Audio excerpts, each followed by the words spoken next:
Michele Paradise, welcome back to the Lifestylist Podcast. I love being here. It's exciting to see you. It's great to see you. It's such, sort of divine timing that you reached out to me and said, hey, I'm going to be in LA for a minute. I'm on to some really exciting new stuff. It's around relationships and intimacy and things like that. And there was something you said in your email when you reached out. A couple of the talking points that you proposed. One of them was stop dating your mother or father. And I was like, we definitely got to record. Or falling in love with, whichever you choose. But yes, please stop. Yeah, so it's exciting to see you again, to have you in the studio. This might be one of the last recordings I'll be doing in this location. Yeah, as exciting. I said, I've got a house I'm moving into in Laurel Canyon, so life's going to change quite a bit for me. As for the Lifestylist Podcast studio here, my hope is that in the new spot, I'll have a dedicated room that's not my living room, so I don't have to take the equipment up and down. I just leave it set up. That would be nice, wouldn't it? That's the dream. Okay, so first and foremost, last time you recorded, you were living here in LA. I was doing some work with you when you had your practice in Beverly Hills, and then you ran off to London, or where you had been living prior. Yeah. And so what's going on in your life right now? What are you super excited about professionally, personally? Okay, so as you and some of your listeners may know, I've been practicing for about 15 years now, seeing clients. Personal development coach would probably be the best way to describe me. And I specialized in trauma of late. That was one of my big things, very exciting. Sorry, I'm one of the few people that gets excited about trauma. I get excited in fixing it. Yeah, so do I. And I love being part of the journey of doing that.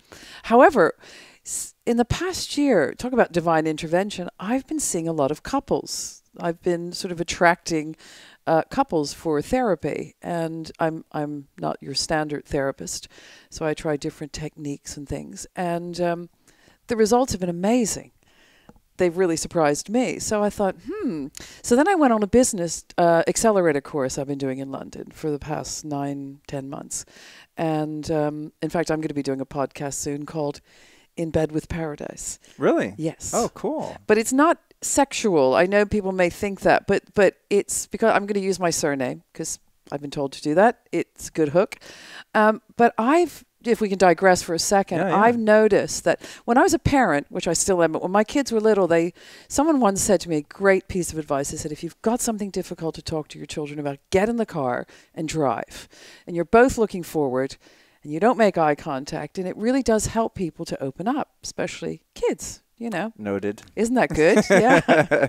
Personal note here. Luke, do it in the car. That's do it in the car, and hold that thought, but that's interesting you mentioned that because I've actually had a couple situations recently where I felt as though I wanted to communicate something. Nothing, too heavy, but just like, hey, there's, energetically, there's a little disturbance in the force, and I'd like to talk about it and clear it up. And I actually had the thought, well, we're about to drive somewhere. We could talk about it on the drive. And I had I had the thought, no, don't do that because then you can't be fully engaged and attentive and have eye contact. Sometimes you don't need it. Okay, you don't want it. Okay, I like it. And, I wouldn't suggest to do it about something really that's going to light you up because you're driving. Sure. But it's just a great, gentle way. It's non-confrontational.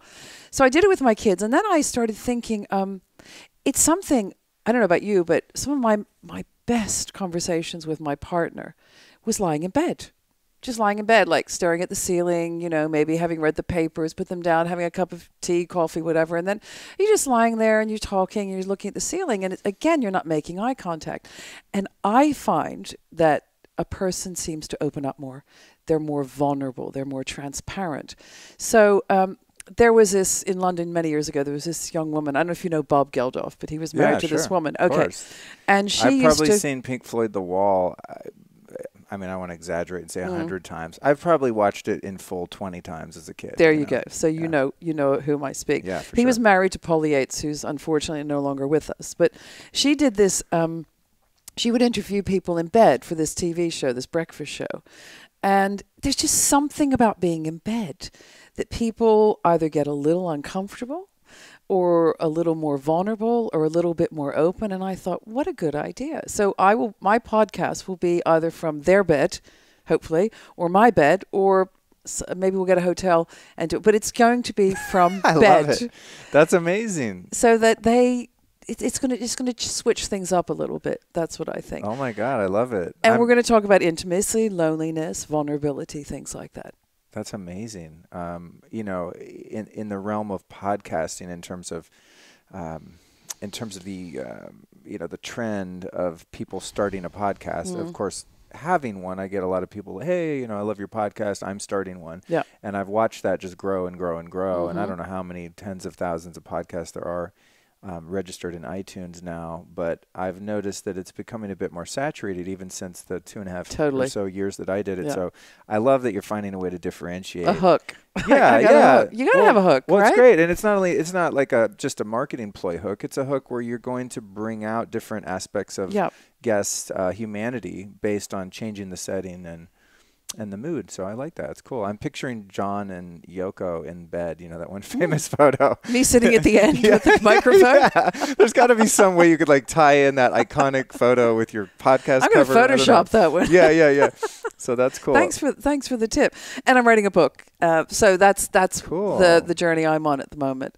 It's exciting. But seeing couples and or individuals who are struggling in their relationships has been really amazing. And I just am very excited about some of the things that I've discovered. And they've helped me personally. And I'm sure you can relate to that when you do podcasts. Oh my God, yeah. You have epiphanies and aha moments and things like that. I mean, I think I've grown in, my sort of initial awakening was in addiction recovery, as I've talked to you about a bit. And mentoring and working with men in my journey there, once I had a little bit of stability and had, some experience and maybe a bit of wisdom to pass on, I think I've grown more by being of service and sort of counseling others than I could have ever gotten having my own guide or mentor or trying to do it on my own. There really is something...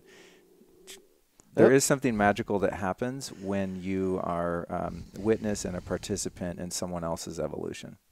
And that's what I would like this podcast that I'm about to do be. I want to hear people's stories of how they've dealt with, because this is probably a great starting point. There's a statistic out there at the moment that we are suffering. 48% of the population are suffering, and it is suffering, from loneliness. And that is also within relationships. It's not exclusive to just single people. Yeah, I just immediately pictured single people. No. I think the worst loneliness is within a relationship. Personally, I think what I've experienced, that is the worst. Because the external world has a perception that everything is okay or you're coupled, right? And therefore, what are you complaining about? But it can be the loneliest place in the world to be lonely within a relationship. And these are the people I've been seeing. So that was a starting point for me. Also, there's a statistic at the moment that suicide has gone up 25% since the 1990s. And we have more therapies and therapists than we've ever had. So what are we missing? This is my question. These are the kind of things that interest me.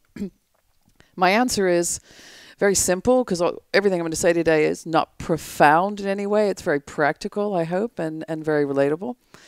And that is that we, unlike any other species on this planet, have the ability to communicate and connect. And I don't think we're using it. I really don't think we're using it. Amen. Oh, my God. It's crazy, too, because as you say, we have more help available than I would say, probably any time in human history, right? Yeah.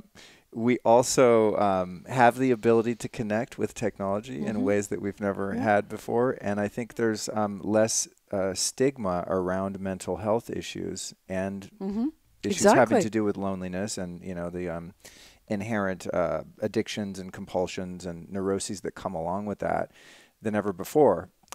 It's like I talk about things on my podcast all the time, just on a personal level. And afterward I go, did I just really say that out loud? That's what I love about your podcast. And then and there's no repercussions. All I get is positive affirmations back from listeners going, hey, oh my God, thank you so much for having the courage to speak out about this or that. Now I feel like it's safe for me to come out and talk about these things. So it is very interesting that at this point we have the resources available to us to be more connected, yet here we are feeling more disconnected.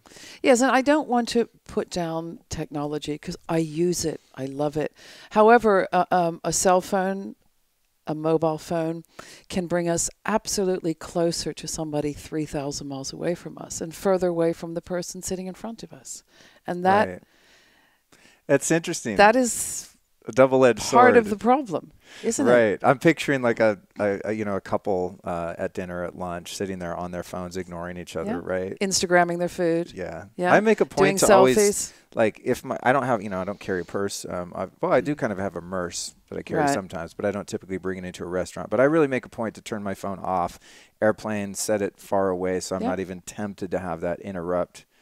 And what a compliment that is to that person that you're with. Well, and it shouldn't be a compliment, but it is nowadays. Yeah, and I only hang out with people that I really, really want to be with. Exactly. So. Yeah, and I agree. Otherwise, I'll just go play with my phone by myself and be perfectly content, But you're right. I see beautiful young couples in a restaurant where they're dropping a couple $100 for a meal. And I don't know if they've even enjoyed the meal. They certainly haven't communicated with each other. And it's over and they're gone, but they've got some great Instagram photos and some great selfies. Right. I mean, I just don't get that. Call me old-fashioned, but I just don't get that because I know that my life is greatly enhanced by the communication and connection I have with other people. And, referring to my last podcast, I went on a lot about communication and how it breaks down physiology 55%, tonality 38%, and words are only 7%. So a text message is pretty useless when you're talking about communication. At least pick up the phone. Then you got 45% communication. Yes. Actually, a woman I've been dating recently listened to that episode that we did before. And she said, wow, I just happened to listen to this interview and I really enjoyed it. And I just want to let you know that I don't plan on ever texting anything meaningful, and you shouldn't either. Something to that effect. I was like, thanks for the reminder. I mean, I'm pretty good about that. If there's anything halfway serious that needs to be talked about, I'm like, no, pick up the phone. So I think like that's a really that's a huge gift to the people that you're communicating with on publicly, is putting, just that out there, that through email and text messages, that could be disastrous, and if not disastrous, unproductive. Well, let's look at it this way. A text message removes 93% of the communication. There's only 7% communication. And how many times have you, I'll speak for myself, misunderstood a text message? Oh my God. And the person, no, that's not what I meant. It's like, well, that's what's going on in my head, right? That's how I'm hearing it. Even when you're in the same room, looking each other in the eyes, you can misunderstand. Yeah, things are inferred and misunderstood all the time. Yeah. And that's when you're trying to really illustrate your point. So, loneliness. Yeah. I never like to go in the front door with a problem. Okay, because I think by the time a problem comes to me, it's just symptoms. It's no longer the issue. And I've got to do an archaeological dig to find out what the encoding issue is. So I was dialing a lot of my client stories right back. And I did some research, some of my own surveying on it. And this won't come as a surprise because this is, the basis of psychoanalysis, is that so much has to do with your parents, right? And your mother and or your father are the first people that you model in your life, if you're lucky enough to have both of them. And the brain, and this is based on neuroscience and various other research things, that we always move towards familiarity. And if you listen to the word familiarity, it has the word familial in it, which is family, right? So I will, being a heterosexual woman, I will have very early on, from probably the first time I laid eyes on my father and could process the information, he was my role model for a partner. And my father was amazing. He was an amazing man, great provider, beautiful human being, but he had a terrible childhood. And he was emotionally shut down and remote and all that goes with that. So, and I'm going to use myself as an example because it's the best way to do it. So my point is this: just go back for a sec. I get a client that will come to me and he or she will sit down and say, I don't know what to do. I'm dating the same person over and over again. They have different faces and different names, but they're the same person. And I'm like, yep, I know that feeling. And what we tend to do is migrate toward the familiar because it's comfortable and we can stay in our comfort zone. And this may sound extraordinary, but the more suffering attached to it, the more we tend to migrate to it because it's tied up in, it's an emotion. It's a very strong emotion. And there's frustration and disappointment and abandonment and all those other things that a lot of children suffer from. And I'm sure this won't come as a surprise to you because you've heard a lot of people talk about it and you've had your own experiences. So what I did for years is dated my father. And I remember on my wedding night, my brother, he's slightly older than me, he came up to me and he said, you know you married your father. Are you serious? Yeah. Whoa. And I was like, oh, damn. Oh, dude. Reason being is my father, who's no longer with us, but I'd say this even if he was, he could not emote. He could not show his feelings. He was not emotionally evolved. So I've always gone for the shut down guy, waiting to be chosen by him. And being a model, I did that as well. So my whole life has been waiting to be chosen.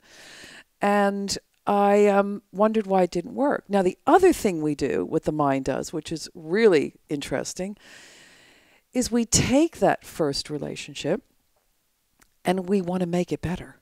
So in other words, instead of it having a Hollywood disaster ending, we want the Hollywood rom-com. Meaning your family of origin relationship. So in my case, say the relationship with my mom that would have had some trauma, neglect, abandonment, et cetera, whatever associated with it. So, and it was unresolved. It wasn't able to be fixed because I was a kid and they were, they were where they were. So what you're saying is in a relationship now, subconsciously due to that imprint and that unfinished business, so to speak, I'll seek out a match, a personality match in a partner and then try and resolve or fix the things that I was unable to finish as a kid. Absolutely. Oh my God. I totally relate to that. That's crazy. So what I did is I dated my father, but unconsciously, I wanted him to be this amazing guy. I mean, my father was amazing in his own way, but I wanted him to be emotionally intelligent. I wanted him to be communicative with me, physically, emotionally, verbally. Guess what? It didn't work. Right. It just didn't work. And then isn't that also added stress to the relationship and a barrier to intimacy when you have a fixer-upper? Yeah. Where you're like, nah, they're close. If I could just get this to change and that to change. And I'm not even one of those women that goes in to change a man, because there are some women and some men that do the same thing. They go, well, I don't like that and that, but I'm going to change her. I'm going to change him. It'll be fine. Just leave it with me. I'll do it. I never do that because I don't believe in that. And I think I don't hook up with a person in a relationship to be their mother or their therapist. They've got one of those, maybe both of those. So I'm not going into that space, and that's not why I'm doing it. So you strive for an adult relationship, not a parent-child or child-parent relationship, which is something I think we talked about before. But I hope this is making sense to listeners because I'm jumping around a bit. But just to really be very clear about it is we do tend to choose our father or our mother going forward. Now, let me just say this. It's not a bad thing all the time, because sometimes our father is such an amazing guy or our mother is such an amazing woman, and he or she have a lot of the attributes that really help us to grow, that's a good thing. But what happens is we get into this hypnotic loop, and I'll just sidebar for a minute, because when I tell people I'm a hypnotherapist, frequently they get a little freaked out and go, oh, well, not everybody can be hypnotized, and don't hypnotize me, and don't look in my eyes, and all this stuff. And I start laughing and say, honey, you're hypnotized all day long, in and out of hypnotic loops all day long. The only difference is that I do it on purpose to help you get out of these hypnotic loops. But driving a car, eating, reading a book, watching a TV show, making love, a lot of things become hypnotic loops, right? We go into autopilot, we have muscle memory for it, all of those things that we can just automatically do it. Some of them are good for us, some of them aren't good for us. And many of them are designed to be hypnotic and addictive as well. Yes, absolutely. The flicker rate on your Apple products is designed to put you in a state that you won't put your phone down. And it works really well. TV commercials, just think of a TV commercial. They just, after a while you're singing the song and you're like, where did that song come from? And you realize that it's a jingle on a TV ad or something like that. So, not all hypnosis is good and not all hypnosis is bad. However, with family, you remember that we are very young when this begins to encode. We don't understand it. The brain isn't fully formed until we're 26 years old at least. And we're not understanding this stuff. We're just reacting to it. And we end up dating our father for years and years and years, sometimes marrying the guy over and over again. And then we get later in our life and go, you know, I've never really been happy. I've never really been in love. It's never really worked out. And I've done my best. You know, I've given it everything I have. But you chose the wrong person in the first place, which is where conscious coupling comes in. I know we've heard of conscious uncoupling with... her name escapes me at the moment. Is that where you break up in a really cool way? Coldplay, the guy from Coldplay, Gwyneth and Gwyneth Paltrow. I've got it. Thank you. So I was thinking about it, and I know it's not a new concept, conscious coupling, but I really think it's important for us to, because I'm a resolution-based person and therapist, so I won't sit here today and give problems unless I have a solution to them. So we will get to a solution, and there definitely is a solution. But I just want people hopefully sit there right now and ask themselves if they've married their mother or father, or if they're in a relationship with their mother or father. And that's not a bad thing. It's what do they, you know, what attributes do they have that are good for you? And what attributes do they have that aren't good for you? And how are you responding to them? Because there's a family, I can't remember their names, and it's probably best that I don't. And this will just highlight familiarity a little bit. I think they had 13 children. They've recently been arrested for, you know, seriously abusing these kids.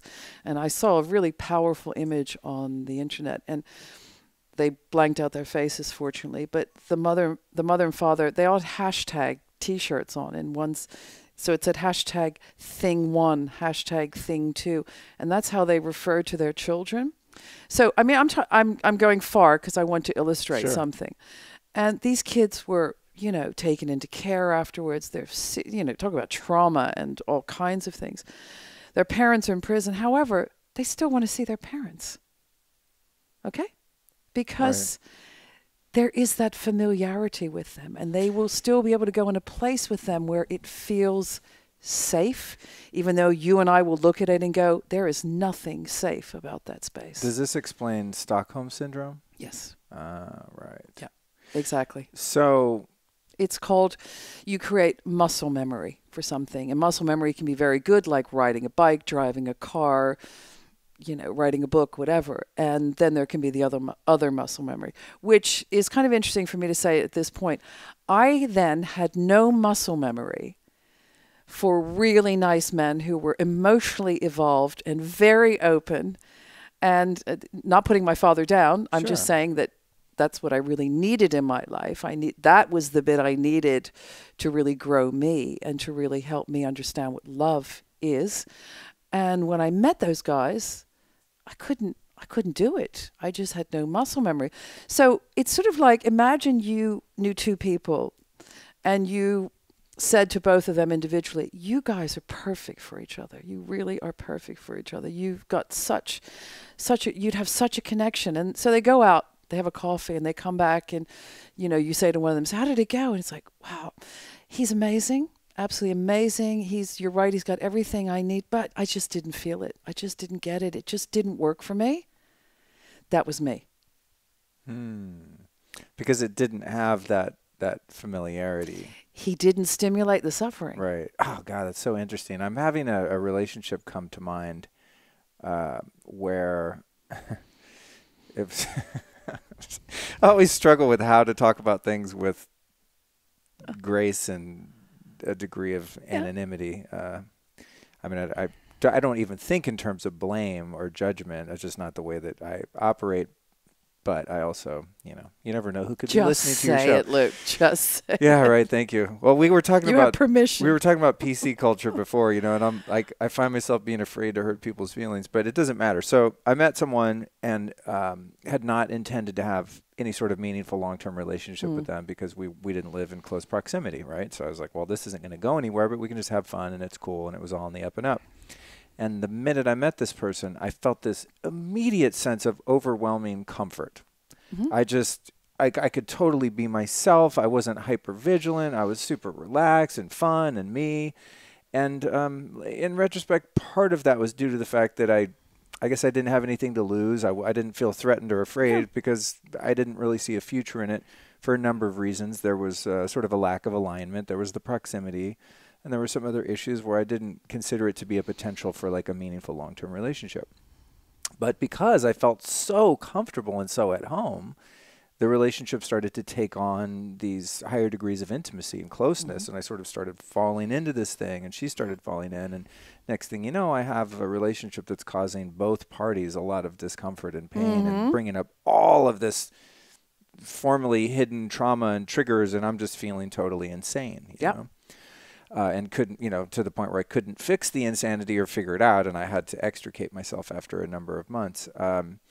But after processing that experience, which was had some amazing points to it and was beautiful, and there was closeness and intimacy and love and all of that, but there was also a lot of very painful experiences.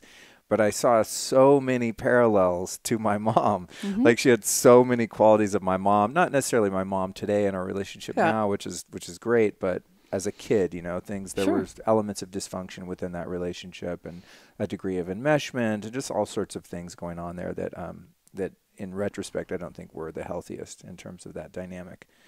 So I'm seeing like, wow, I'm dating my mom here.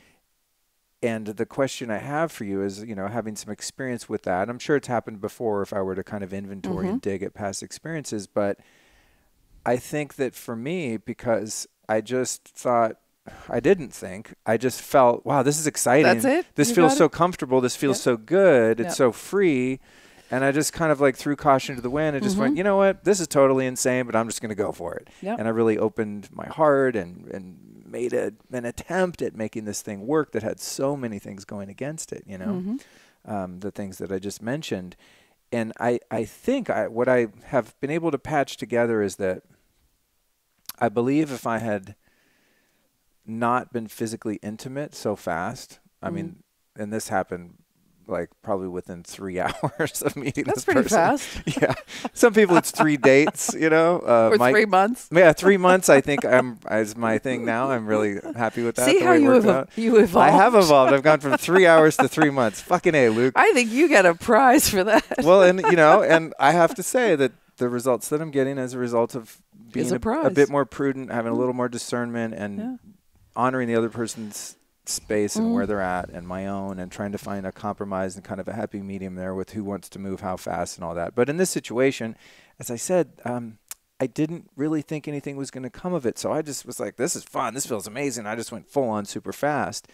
And I think in that I became very confused by hormones and pheromones and chemistry and that familiarity, to where it's like, even though there was points even early on where it felt painful, I could not help myself from proceeding. The suffering buttons were pushed, weren't they? Okay, is that what it is? So your question is, because you've already answered it, but I just want you to ask me one more time. My question is, would taking things a bit slower and waiting help you to observe if you know this is really a good match for you? If it's just a trauma match, you know, is it just a trauma bond? Yeah.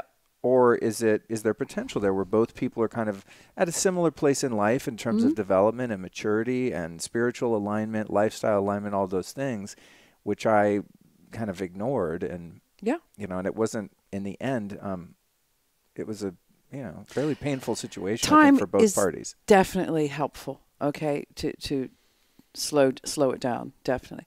But you gave me the answer for free within your statement, and that was beautifully illustrated. That's exactly what I'm talking about. You said, I didn't think. That's exactly my point. Right. See, what happens is we go into the hypnotic loop. It's very familiar. As painful as it may be, it's still familiar. And some people thrive on the drama of it. I'm not saying you did, but I have. I've definitely thrived on the drama of it, right? I don't think I did. Well, I will only speak for myself. Yeah. But I know that that's a tendency that some have, Yeah, and you didn't think. And I know this sounds very simplistic, but we frequently don't think. We just react to things. So I was going to save this for later, but I'll do it now because I think it's the perfect time to say it. How does one avoid this? By thinking, by waking the hell up and going, wait a minute, what is this? What am I doing? Is this the same guy for the 10th time? Is this going to end the same way? Am I falling in love with my father, falling in love with my mother again? And I don't mean Freudian because I don't go there. And think about this. This is the really interesting aspect of it is, it is not within our society to want to make love to our mother or father, is it? So think about that aspect of it. So there you are dating your mother or father and you want to make love to them. That's a really big disconnect. That is a psychological sort of mismatch there that could cause a lot of confusion. Because Yes. right when you said that, I'm thinking, not even in the, well, I mean, maybe in some outer reaches of kink, people are like into and there's always stuff, that space. But that's not a very common. But no, it's not a societal thing that that we subscribe to making love to our mother or father. No, that's why people need to avoid parent-child relationships because you don't want to make love to your mother or father, do you? Yeah, no. So when they go off the sex part of it, that is frequently embedded in there, that. So when you think, not going too deeply into this relationship, but if we could use it for a moment. So it was quite passionate and intense at the beginning, right? Within 3 hours. Yeah. Did that change? Actually, no. It didn't? It didn't change. Okay. And I think because it didn't, it added to the confusion. Right. Because there was a certain degree of life experience on my part, and knowing what I want and don't want, and knowing when I feel okay and I don't feel okay, and when I'm emotionally healthy and stable and when I'm not, because I've had a lot of experiences where I haven't been.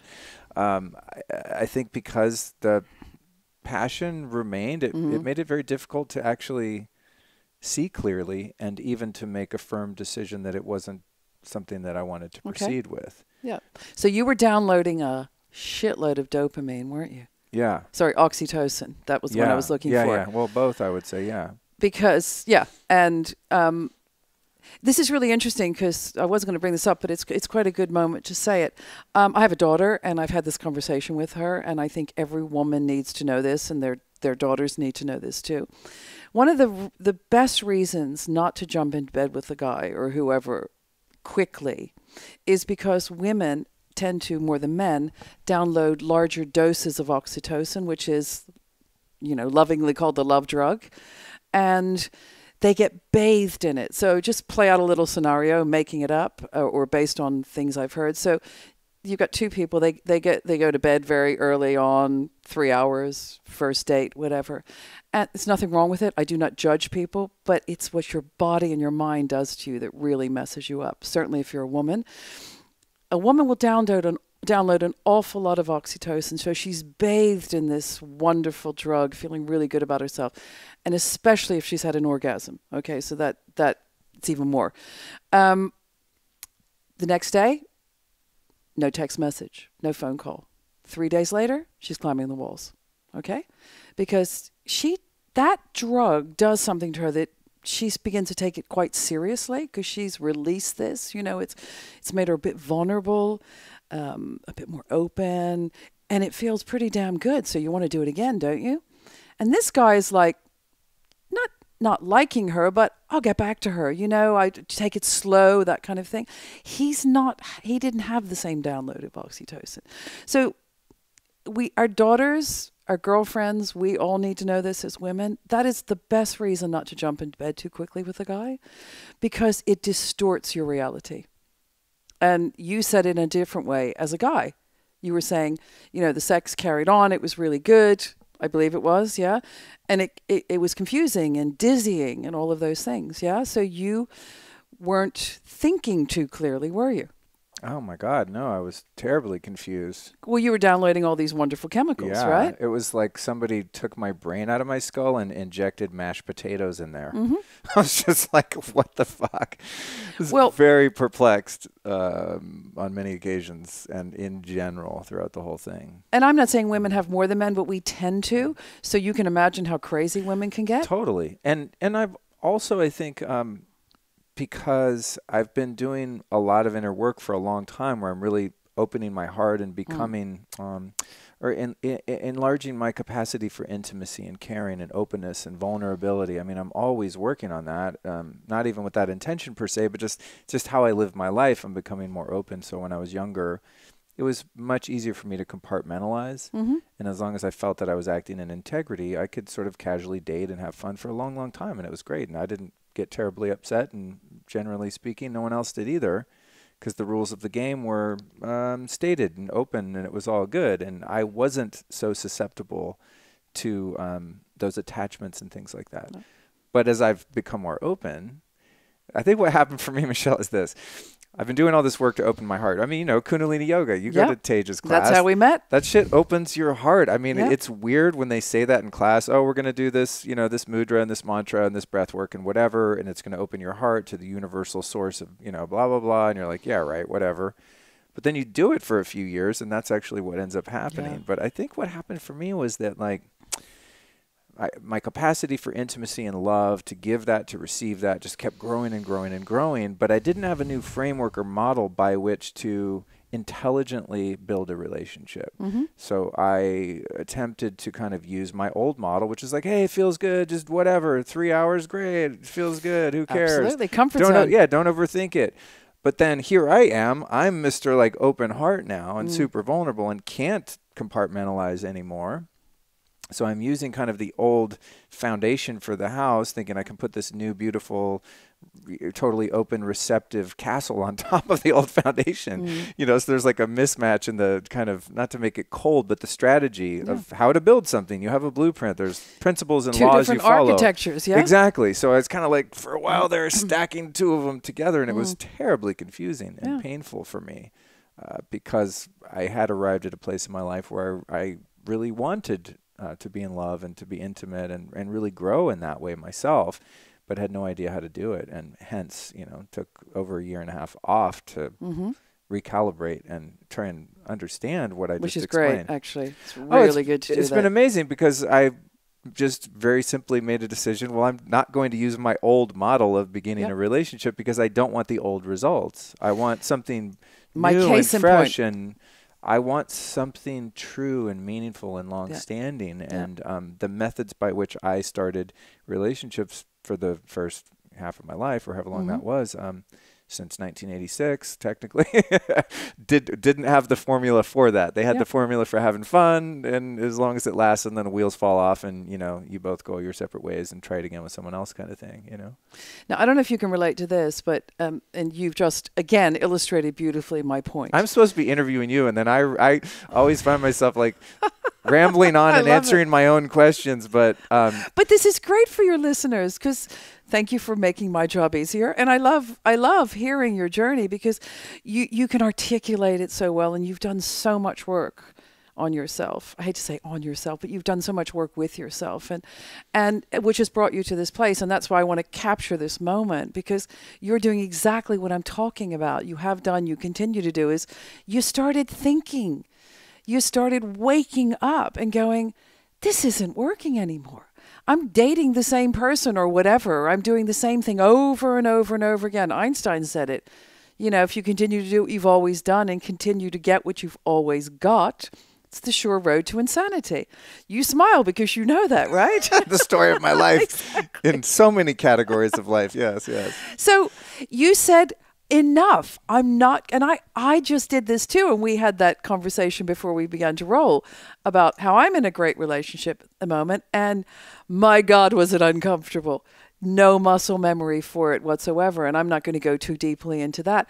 But I did the same thing. I woke up and said, what am I getting wrong? And then my clients really helped me because I was hearing their stories and going, there's a pattern here. There's a really strong pattern here. And what I know about NLP, which I learned years ago, is how the brain loves familiarity.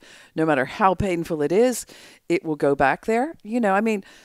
Some people, unfortunately, are sexually molested by their parent, and they still have a bond with them because they've compartmentalized that part of it and just, they focus on the stuff that is okay because they're still their father or they're still their mother or whatever. And we know this. We know this to be true. So you have done exactly that. You have woken up and said, I'm not going to do this anymore. I'm going to find a different way. I don't know if I know what that road is or what that way is, yeah? But I'm going to explore. And through your exploration, I believe you gave yourself time and space to move away from the old patterns. So you created a new pattern. You created a new muscle memory because the brain doesn't differentiate between what is real and vividly imagined. So I get the feeling, and tell me if I'm right or wrong, that you began to imagine a better way. You began to imagine and see the possibility, if not the reality, of what a good relationship for you at this moment in time would look like. Oh, I put a lot of energy into that on paper, in my mind.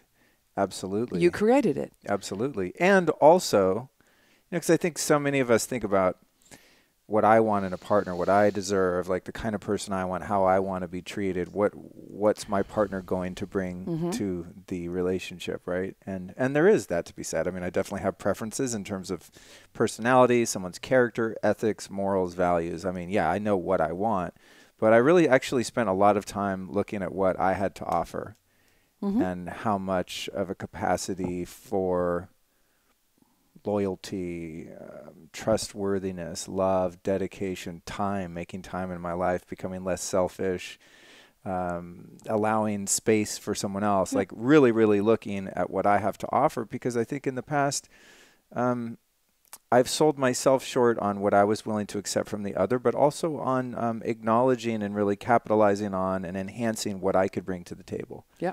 You know, and not really inventorying that in a healthy way of self-esteem, saying like, wow, shit, I have a lot to offer, especially at this point in my life, and really, really deeply acknowledging that in a self-caring, self-loving way of like, you know, having struggled with so many self-esteem and self-worth issues in my life, of really taking that time to look within and go, holy shit, you know, I've really become a pretty decent man. There's always room for improvement, but I've come a long way and I have a lot to offer, and just acknowledging that and standing on that has been useful for me to not be desperate, to not let my loneliness allow me to settle, and to know that I really have something of value to offer, and feeling really confident about that. And it's helped me to be more discerning in my selection of who I want to date, or even the interest in exploring someone. So it's become more of a matter of like, not am I good enough for them, but are they good enough for me? And I don't mean that in a not at all in an arrogant way at all. It's just I have standards for myself and I have standards for the other person, but the standards are built on like who am I at this point in my life, and what is my moral and my character standing that I can actually bring to the table and know that I can bring, and how available I can bring. Yeah. And would you agree that that is the perfect definition of conscious coupling? Because you're so awake, aren't you? Wow, yeah. Here's the question I have for you. Okay, I've been talking way too much. Sorry, audience. Sometimes these conversations are very, they're very personal. Like if you just came over and I was like, wow, I really want kind of a consult with you, this is what we would be doing. Well, then just carry on. I just happen to turn the mics on and make it a podcast. Because I think that the beauty of this is there's so many people out there that will resonate with your journey and my journey, and you're still helping people and still enlightening them. That's what matters, right? Sure. So my question for you is this, in regard to what I was describing earlier, where there is this intense feeling of comfort and familiarity immediately within the first 5 minutes or the first few texts or phone calls. And I've experienced that on a few occasions, but specifically in the one I was describing earlier, where it's just like, oh my God, I can just totally be myself. And that's so freeing to not be hyper vigilant and be worried if the other person is going to like you or accept you if you really allow your full self and personality to be revealed. And in the current relationship which I'm exploring, I have not felt that relaxed a lot of the time. Exactly. It feels foreign. Exactly, because you don't have the muscle memory for it. That's my point. But I literally can't. I can't find anything wrong with. I'm experiencing the same thing. No matter how hard those fears of intimacy or being hurt or abandoned or whatever. I mean, I acknowledge those are there, but like there's literally no logical reason to not feel totally safe and comfortable, because I believe that I'm exploring with someone who is very trustworthy and very conscious and on a level where there's nothing to worry about in that way, But I find myself feeling sort of nervous and hypervigilant. Might be overstating it, but I definitely don't feel like, I can just be whatever. No. Like I'm kind of on my best behavior. And I think this is great. If something goes a little awry in a communication, I get pretty kind of upset, and I feel ill at ease as a result of any little conflict. I'm like, God, when am I just going to be able to relax? So when you're not following that dysfunctional pattern, and you're, not a right or wrong, it's kind of not a duality thing, but let's just say you're doing something new and you're really consciously relating, as you said, is it normal that you will feel uncomfortable at times? Totally. This is why I'm so excited to hear this. Okay. This is exactly right. Okay. And I'm lit up about it because I'm doing the same thing in a relationship that I'm in. I hope he's not listening. There have been times that I've been lying in bed going, I got to get out of here. I just can't do this. And then I stop myself because I go into this crazy place, which I'm sure we all can relate to, the crazy place. And I go, but there's nothing wrong. Right. Everything's great. What is your problem? And I have pinpointed it. And it's what I said earlier. I don't have the muscle memory for it. I don't have that comfort zone yet. And that's the word, yet. I am creating it. I am building it, and I'm allowing it.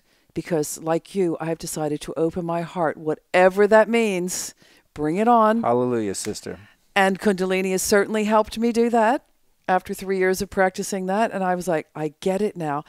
No matter what that brings, I am going to go in open-hearted. And it is amazing what happens when one does that, because it does come back to you. But what I've done is I've had to power through. I've chosen to power through those moments that you're talking about, where it's like, this feels really uncomfortable. I could just run out the door right now and never come back and wouldn't know what I'm going to say to this person to explain it. But this doesn't feel right. But that's exactly what I'm talking about. That's the really exciting thing, is it's not that old behavior. It's not that old memory. It's not that old comfortable discomfort that you can fall back into, right? It's something new. It's something much better for you. It's something that you're moving towards, that is growing you, opening your heart even more. Does that make sense? Oh my God, yeah. And that's why I think that is brilliant. And I'd almost like you to stay in that place a bit longer, well, have more of those experiences. Yeah, I have no choice, seemingly, It's just, okay, here I am. And not that it's that way all the time, but there are definitely moments where I'm like, God, why can't I just chill? I am so used to, in my life, from all the meditation and all the stuff I do, I don't feel in that fight or flight, nervous, vigilant state very often unless something's wrong. Oh shit, I just found out I'm living next to these 2 cell towers. Then I'm like, oh, this is danger, I got to get out of here. You go check the mail and it's like IRS on the return address. There are those little triggers, but I move through them quite quickly because of the work that I've been doing. But this is sort of like exposure therapy. Yeah, but it is frightening because it's new. And a lot of times new things, we don't have the knowledge for it or the memory for it. So we do fight, flight, freeze. And the other two, which I've mentioned to you before, are fornicate and feed. So again, a lot of relationships, in inverted commas, there will be a lot of fornication, sex that isn't necessarily for the right reasons. But that's a whole other podcast that we won't go into now. But that is one of the things that happens to the amygdala when it gets lit up, when it's confronted with something that is new and frightening and scary. And you're describing something new and frightening and scary. Right. But it doesn't always have to be a bad thing. It can also be a good thing. I don't frame it as bad. To me, it's like what you said in your exploration of your relationship. I've already made a decision that I'm moving forward with my heart open no matter what. Yeah. Period. I will not shut down. I'm not having it. Do you have these moments where you kind of then power through that and you turn around and go, wow, this is amazing? Oh my God, yeah, all the time. Not constantly. Isn't that cool? Yeah, I just constantly. love that. Constantly. And it's like, I'm so glad I did that. I'm so glad I carried on. And it's something that I learned too, sexually, if we're going to talk about that for a moment, which it's one of my favorite subjects, is that even when there are times you don't feel like making love to your partner, do it anyway. And I know that sounds counterintuitive to some people. They're like, oh no, I don't feel like it. I've been there. And it's just been amazing. For me, it's been absolutely amazing because it's taking me down a road that I've surprised myself. I've, again, powered through something that was blocking me. And it's not always about finishing, by the way. It's about having that intimacy with another person, that closeness, that sensuality. And every single time I come out feeling better. And that's kind of new for me, because I used to be quite, black and white about it. No, I don't feel like doing it, so I'm not going to do it. Right. But there's so much within that space when you do it with somebody and you aren't too sure about it. And I think what really happens, I believe what really happens, is they reach out to you more powerfully and take you with them. If you have the kind of relationship that we're both talking about now, which I hope people have experienced at least once in their life, because I think it's really important to have experienced that at least once in your life. But it brings me to a really good topic that I would like to talk about today. You mentioned it in the beginning, about finding our voice within intimacy. And I'm a woman, so I have a slightly different perspective, I would think, than you do, in that I've worked with a lot of women and men, and I find that women tend to struggle a bit more with this concept of asking for what they want or being verbal in an intimate situation. And I was raised Catholic and went to Mass 6 days a week until I was about 18 years old, so it was pretty heavy duty. And there was a lot of sexual shame. And this is a big thing that I've been working on with my clients. The irony in that. Anyway, carry on. No, I jump in at any time, because no, I love it. I'm just thinking about the Catholic Church, and some of the issues that they've had. Yeah, I've experienced some of those, but again, that's another podcast. Totally other 5-hour podcast. No, carry on. But I'm not putting down the Catholic Church, but for me, it was not a good experience in any way, and so it left me with a lot of sexual shame. And the only reason you make love or have sex is to procreate, and all of those things. So I never had a voice, And again, I'm going to sidebar to something else. Before the 18th century, I'm sure you're aware of this. There were marriages of reason, they were called. And marriages of reason were things like, I want you to marry my daughter because you have 2 pigs and a cow, and she's going to have a good life because, you have prosperity, you will become more wealthy and you will give her a good life, or dowries and things like that. It wasn't until the 18th century where we came up with this concept of romanticism. It's fairly new, actually. Really? Yes. Oh, wow. And it comes from sort of European poets, writing these beautiful sonnets, poems about love and how it lights up my heart and all of this. You and I, are products of romanticism, not of marriages of reason, because we don't live in that society. We don't live in arranged marriage societies, which still exist, of course, and right. They can be based on how many animals a person has and things like that. So what that has created, and this is kind of important, or quite important to all of it, is that we believe that love is intuitive. This is what romanticism created. It's all about intuition, feeling it, just sensing it, which I believe, well, I know to believe, is where the term chemistry comes from. We had chemistry. We didn't have chemistry. I felt it with that person. I didn't feel it with that person. Now, I don't think either. I think those are polar opposites, by the way. They're on the opposite ends of the spectrum. And I don't think either of them are good. So my goal is to bring people more to the center, because I think there is a lot to be said about marriage or coupling to be business involved in it, because come on, let's be realistic. People buy houses together, they have kids together, they buy cars, they set up businesses, whatever. And then they want to go into the space of it being romantic, Romance doesn't sit very well when you got to take the trash out and change dirty diapers and things like that. You kind of struggle with that concept a bit. So we bring all of this stuff together in one space and expect to still go to bed with that person at the end of the day and have them turn us on or light us up or whatever. Is this making sense to you? Yeah, totally. So I would like to find that space in the middle of those two, not a marriage of reason and not romanticism where it's all based on intuition, which brings me to finding the voice. So I and many people that I've interviewed will tell me, when I finally get them to admit to it, is they don't speak in bed. They don't speak when they're making love, not necessarily in bed, when they are really intimate with another person, which kind of blows my mind because you are so close. So you are sometimes penetrating the other person and you can't speak to them. You can't. Now, I'm not saying it's not always about talking dirty to them or doing, asking what they want for dinner or whatever. But language is so powerful and communication is so powerful, as we talked about earlier. And we automatically have hypnotic language in our language.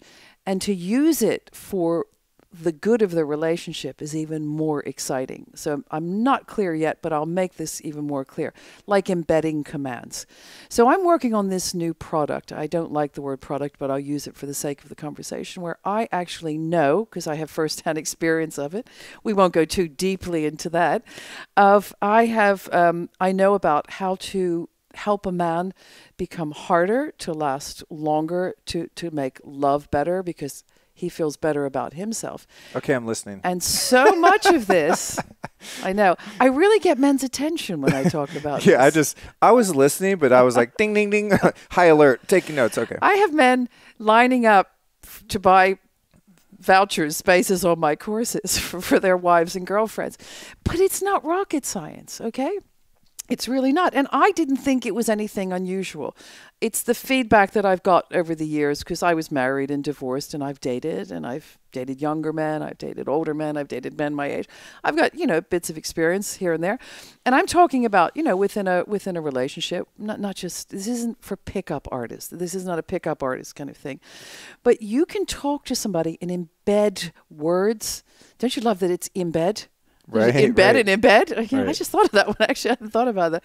You can embed suggestions and commands. They're called embedded commands. Yeah. Into so you're the talking way about you talk. NLP stuff. Yeah, now, this is very much about. See, NLP is very much linked to hypnosis. They're sort of bed buddies. I'm going to use lots of these terms now, and it's the way you talk to people that you can get them to think about things differently. And some people think it's quite manipulative, but I never go into the negative space with it. I always go into the positive space with it. So I don't see it as manipulation. Well, it depends on your intention. I mean, you go to a Tony Robbins event, he's using NLP on you the whole time, but it's an embedded commands. It's for your benefit. He wants to sell you some more shit, at the end of the course or whatever. But yeah, well, Tony and I were trained by the same man, Dr. Richard Bandler, who co-created NLP. Those two, John Grinder and Dr. Richard Bandler. So we around similar times were trained. To me, by the I'm same like, guy. Please use NLP on me. I need to be coerced into helping myself. So I think if the intention is pure, which in the context of what you're talking about now, it's to have more sexual fulfillment, intimacy, love, longevity. So yeah. So I'll use a couple that I've had recently as an example, just very briefly, but it's quite an intense one. They both cheated on each other. She cheated first with a younger man. I'm just setting this up a little bit because it went quite deep, and he found out about it. So he cheated on her with a younger woman, and this carried on. They have kids, So I always come in as the voice of the children because the children don't have a voice in a situation like this. So I say to couples, I say, I will continue to be the voice of your children because they need to have a voice in this, and they know what's going on. I know a lot of people out there, just FYI, think their kids know nothing and they're hiding all this stuff from them. Don't delude yourself. My kids knew more than I did about my marriage problems, and they sense it. They just pick up on these things. Anyway, another podcast. So we have this young couple, 2 young kids, professional, doing really well. And she is like, the marriage is a car crash, and she knows it. She knows she started it, and she's now wanting to get back with him, but he can't get it up. She discovers Viagra in his bedside table. None have been used, so she kind of thinks, oh, well, that's okay. At least he's not messing around with somebody else. Whatever. Lots of mind reading going on here, which is, by the way, very dangerous. No one's really trained to mind read well, so I would step away from that. She came to me, and I worked with her for a few months, and we did what I'm about to talk about, or what I am talking about already. And some people could say, well, just go and demand sex, or tell them you're ready for it. And I know that I haven't been, and I know I've cheated on you, but I've changed my mind, and all of those things. No, I don't believe in going through the front door. I think you go through the side door or the back door, and you get a much better result. So I got them, this is not profound, but I got them to start dating again, going out once a week. And they couldn't talk about their children. They couldn't talk about financial problems or anything. It was to reconnect with each other as if they've just met and to remember the reasons why they fell in love with each other. And they dressed up. 1 week he chose where to go. 1 week she chose where to go. They couldn't sit and look forward. So this is the time you don't sit and look forward. No theater, no movies, none of that stuff. Just them, no other people, no other friends at the table. And to change their language. So I was only working with her. So I got her to change her language and to just start dropping words into the conversation. And again, it's not rocket science. It was words like deep and soft and orgasmic. This food is orgasmic. You know, it's where focus goes, energy flows, right? So she was getting this man to gently focus on these lovely things that we do in sex, that we do when we make love. But they didn't make love. That was part of it. They didn't make love. They didn't go home and make love. And I got, you know, she lightly would kiss him on the cheek, but not go in for a full-on kiss. And sometimes she would grab his hand and do a little dance in the kitchen when they were making dinner for the kids and things like that. And they slowly, slowly got back together. But the most powerful thing was the language. And she began to understand how to use it. So from that, well, the good news is they're back together. And this is not boasting about me. This is, I just assist people on their journey and they commit to it or not. And she said, we're like two peas in a pod now and it's really great. And he's thrown the Viagra away and he's got a heart on and, you know, everybody's happy. Because remember, it's a win-win situation. It's not just for him. He feels really good about himself. And this is what I would like women to really think about, because we have this incredible ability to do this for a man. It comes from a place of love. It comes from a place of compassion. And it's about, wouldn't it be great if we could make our partner harder and last longer just by the way we talk to him and putting ideas in his head? So I see it as a three-pronged thing. And it's not just within marriage. It's within any relationship. You do it outside of the bedroom. You do it sort of as a matter of course through the day or when you're on a date with that person or whatever. Driving in the car, you just say things and it's conscious. You need to think about it. And I on my course, I will get more deeply into this, forgive the pun, but it's really tailored to the needs of the couple. So I can't sit here and give you blanket statements for everybody. Sure. But as I'm saying this, I'm sure people are thinking about what they could say to their partner. So it's in a non-physical setting, you start doing it. It's great in foreplay. Fantastic in foreplay. And you really literally pump the guy up, you know, by what you say to him and how amazing he is and how he makes you feel. And he will begin to respond physically. This much I know. And then you do it also within the act of making love. And the whisper is beautiful, isn't it? Somebody whispering in your ear. I mean, you're so close. I don't know about you, but I tingle when somebody whispers in my ear. I know. Yeah. I'm super sensitive. I've been told this. I don't have anything to compare it to. But it is such a beautiful way to build up. Again, build up. You're so NLP'd out. They just keep popping. It just keeps coming out. It does. It keeps ejaculating across the room as I talk. Yeah, the energy just keeps rising up higher and higher until does it this finally make sense erupts. to you? Does this make sense to you when I say this? Yeah, it does. Do you get it? It does. Give us a couple. I know it's pertinent to each individual and each individual relationship, and it has dynamic. to feel authentic to you. But as an example, what are some of the words or embedded commands that a woman could use? Well, you want to think about. It could be words like, seriously, just very simple words like, within a conversation, within a sentence, use the word hard. It's not relating to the man at all. Yeah. You could say, maybe you're at dinner or something, and you might talk about a piece of the food being really hard, but punctuate it. You know what I mean? Put some accent on it and make it a little bit more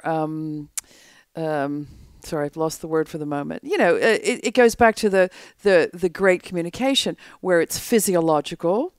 Change the physiology of it. Maybe lean in a bit, change the tonality of it. Maybe drop it in. I have quite a hypnotic voice, and I know how to use it, and I do. And anybody can do this. They can change the tonality of their voice, and they can talk at a deeper register. So this nut on my plate is very hard, but it's okay. And punctuate it. Put a little stop after it. He might start to pick up some of these things and just say, really, I'm just having a bit of fun. I didn't realize I was saying those things. I believe in covert hypnosis. I really do. You could say things like soft, even, deep.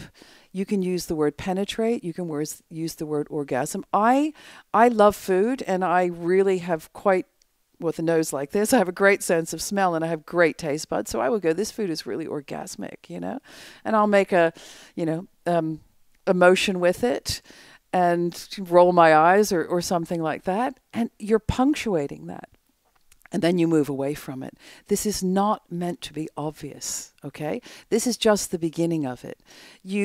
But it's conscious. It's about thinking again, because NLP, Dr. Richard Bandler explained to us, the definition of NLP is thinking on purpose. That's what it is. Because what we do in NLP is we use hypnosis to take people into a trance-like state to help them fix the things that aren't working for them. That's the beauty of you not thinking, you allowing yourself to go into this trance. But within that, we set up mindsets and strategies and behaviors so that you do think on purpose when you are awake and alert, which goes back to conscious coupling. That's why this is also beautifully intertwined, because this is how the brain works. This is what the brain loves. It loves familiarity. So look at your situation with your partner and go, is this familiarity toxic for me, or is it good for me? Right? Yeah, If absolutely. it's not good, I'm going to start thinking on purpose, right? I'm going to start making some decisions for myself. That I don't mean to kick them to the curb, throw them under the bus, whatever, but start making better decisions, even within that existing relationship, okay? If they're pushing buttons that are old historical buttons that have a lot of suffering to them, you can find ways and strategies, which is the kind of thing I do with couples and single people as well, to avoid those pitfalls so that you don't go into that space again. So I'm not saying divorce your partner, give up on your current situation, but just wake up. Wake up and begin to consciously become aware of how you are coupled with this person. And then take it into the bedroom. Find your voice. There is no shame in asking for what you want. And this goes back to romance and intuition. We've fallen into this having a romantic relationship with the one, which really bothers me, by the way. Sorry, personal thing here, but I don't believe there is the one, okay? Love is a verb. It's not a noun. And we need to do things with that person. There's not just the one that comes into our life and they fall through the ceiling and that's it, we're done. They understand us, they forgive us everything. No, I don't believe that. So this again goes back to romantic love. And what we do is we fall into this, they should just get me. They should just know to move a little bit to the right. Ooh, that's it. Or a little bit to, no, that's not it. Say that to them. Really. Don't make people mind read in the bedroom. Oh, this is so good. What you want them to do to give you an orgasm. And then be disappointed when you don't get it. And that to me makes no sense. Not the not talking. I don't get why people don't get that. Ask for what you want in a kind and generous way. Okay? Not so the guy or the woman feels like they failed. It's about helping them. You're helping them to give you a better result.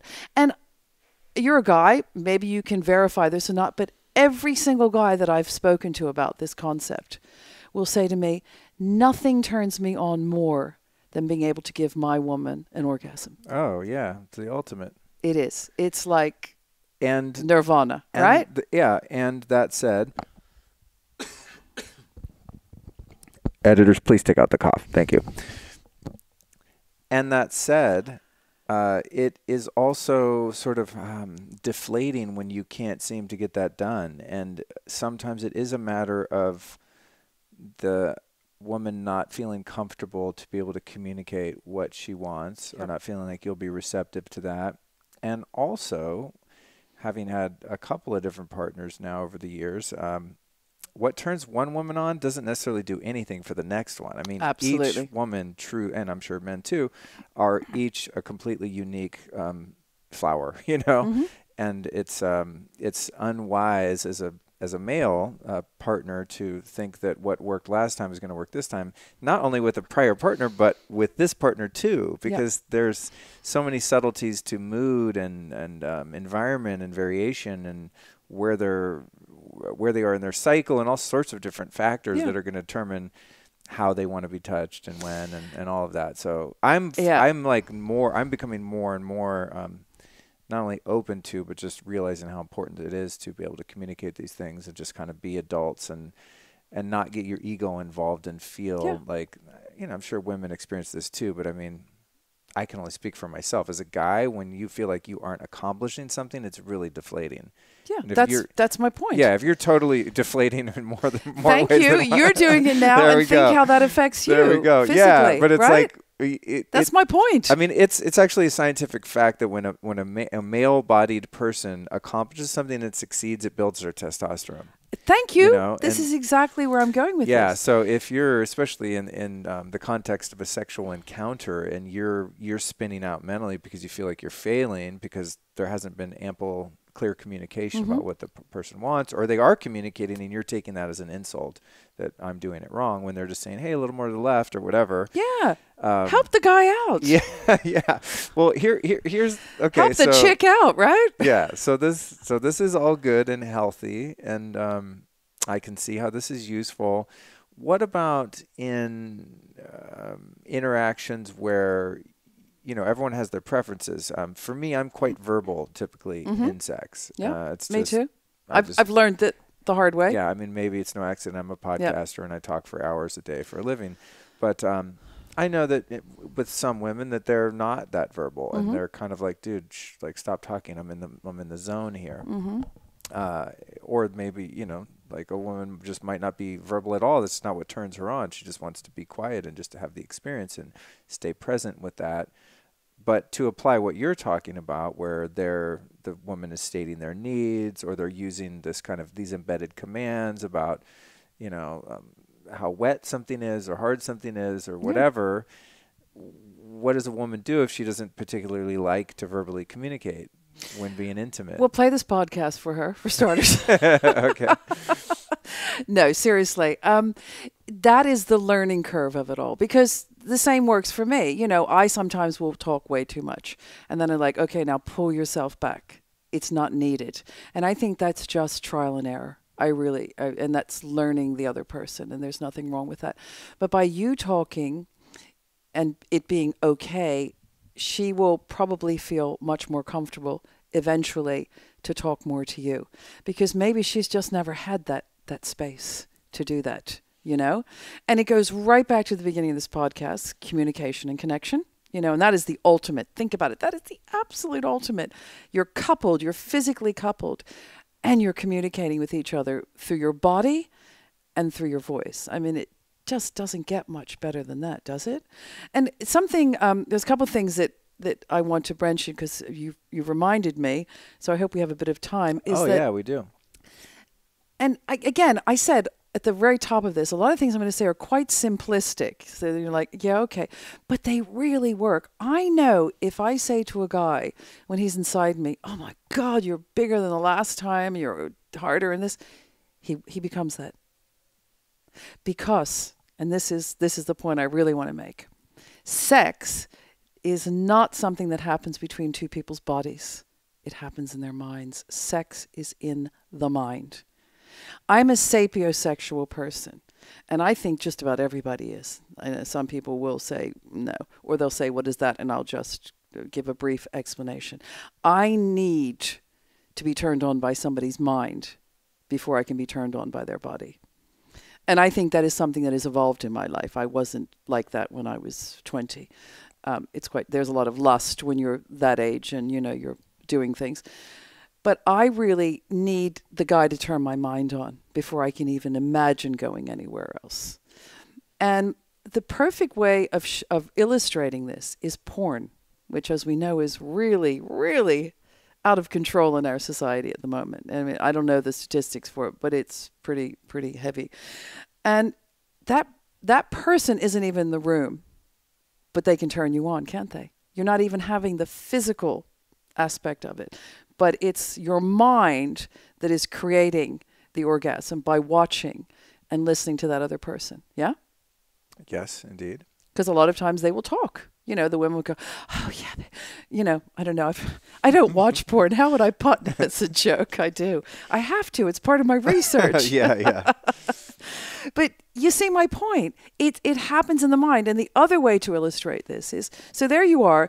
You're in this relationship, and, you turn each other on from the start. You really fancy each other. He's got a great body. She's got a great body and all that. And then one day you just don't fancy that person anymore. But nothing has changed physically. They're the same, aren't they? But it's in the mind that it has changed. And that's why this embedding commands and things is so powerful and works so well, is because you are going into the mind sexually, turning the mind on sexually, getting the mind to focus on me being harder, longer, stronger, deeper, wetter, whatever, all of those things. It's all taking place in the mind, because the mind then gives the message to the body to become wetter, to become harder, to become stronger, to go longer. That just makes perfect sense to me. It does, absolutely. And I'm thinking about moments where performance has failed as a man, and you're just like, what? I mean, especially when you're young, when you're first starting to explore and you feel insecure and you get caught up in your head and then you lose your erection. You said it. Yeah, and it's just like literally you could be with the most beautiful woman ever, and like 2 seconds ago you were totally turned on and it was all happening, and then you get up in your head about whatever thing, and your brain then, like as you said, sends that signal to your body, and your body's like, nope, not having sex now. Well, and so it goes both ways too. It does. It's like the mind can sort of spin out on something, and or there's just a moment where something doesn't work, or you're flipping around, and just it gets awkward for a second, and then your brain spins out, and then it kind of the passion dies because the mind has short circuited on some nuance or got triggered by something or whatever. Well, you remind me. I remember very vividly, not that long ago. Well, so. In the later stages of my life, I was with a guy, and we were going to make love the first time, and he literally said to me, I probably won't be able to get it up. I rarely do the first time. And I was like, challenge, love it. Bring it on. Oh, man. And guess what? He did get a hard on, quite a good one, because it's the way I spoke to him. And touch, oh my God, people just underestimate touch, and not touching, the obvious places. It could be the back of somebody's knee or the inside of somebody's arm and things like that. We leave so much on the table that we don't explore with a person. But I spoke to this guy in a way, and in a certain language and in a certain tonality, and coupled with touching. So it was the absolute total communication. And he got hard and everything else worked. And do you think he felt good about himself after that? Absolutely. And do you think I felt good about myself after that? Yes. Absolutely. So that's what I mean. It's a win-win situation. And it doesn't take much. And it's absolutely free. You don't have to have apparatus or special things or spend thousands of pounds, dollars going to on vacation somewhere just to get the person in the mood. No, it's what you create with them in that intimate space. And it's about allowing oneself to open up, literally and metaphorically, and ask for what you want, and tell them how amazing they are. And even if they're not feeling amazing, tell them how amazing they are, and they begin to feel more amazing, like this guy. And that's why it's the perfect illustration of it. He was anxious. He was all up inside of his head, and he wasn't sure whether he could perform, which I hate that word, by the way. It's not a performance, right? And you don't always have to finish, do you? It's sometimes just fun doing it. And he was talking himself out of being able to even respond to me in a sexual way. But once I changed the energy and changed his mindset and started talking to him in a different way, he got harder, he got stronger, he went longer, and we had a fantastic time. And that is what it's all about, I think. But you got to talk to people. You've got to communicate with them and not expect this romantic intuition to kick in and they mind read you and they get it right. And, you know, I've heard, and I've been there myself. You go, oh, that wasn't very good sex. Well, you're part of that too. Right. You know, I mean, I like how blame the other person. No, he wasn't a very good lover. Well, what about you, love bug? You know, you've got some responsibility to that as well. Did you ask for what you want? Did you make the guy feel good about himself?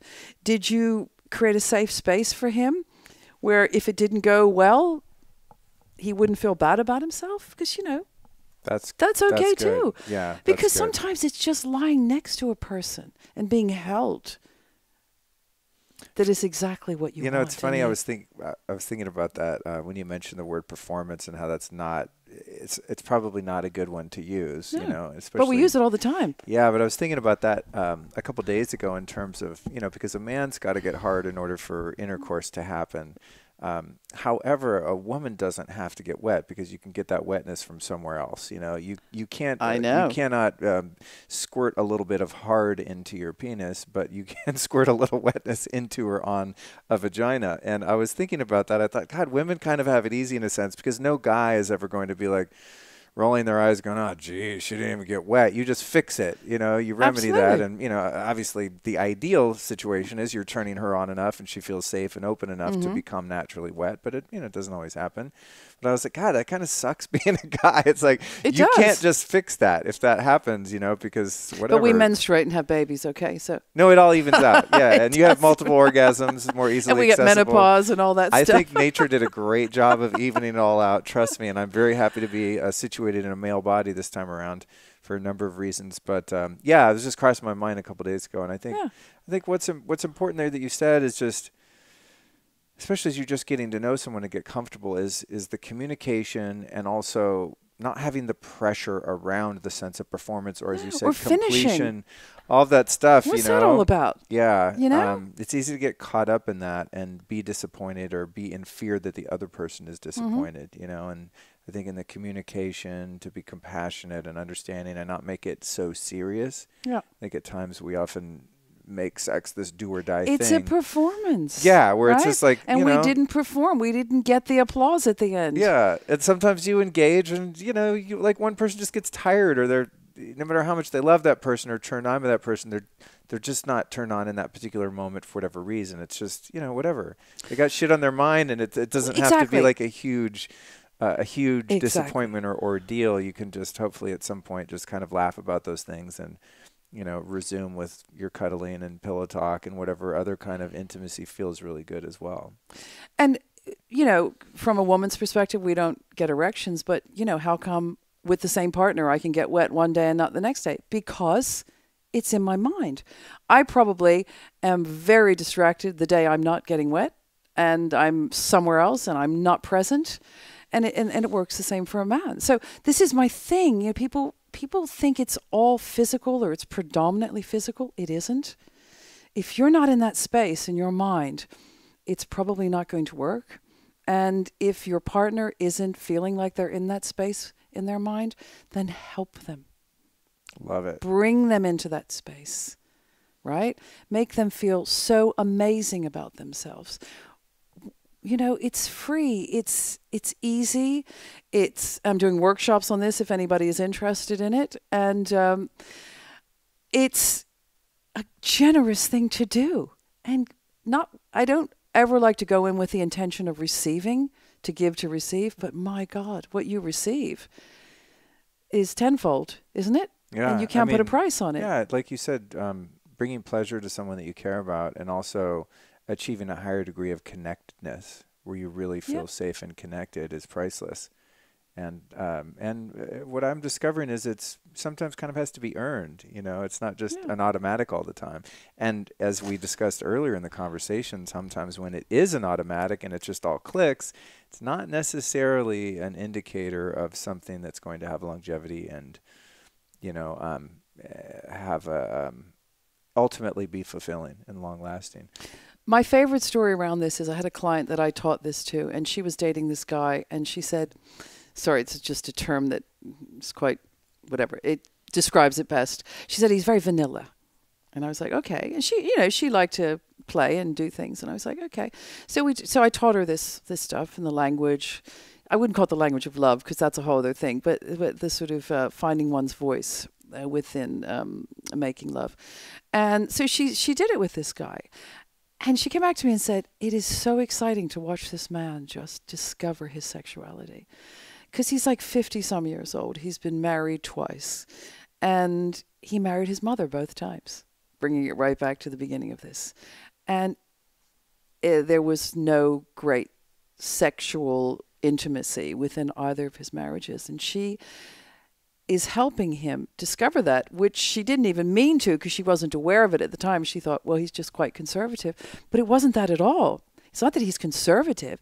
He just didn't know. He didn't know what his body could do. He didn't know how good he could feel. He didn't know the power of touch, the power of communication. And at first, she started talking to him, and he didn't reciprocate, like you were saying, in a slightly different way. And now he does. And now he's found his voice because it's not always the woman.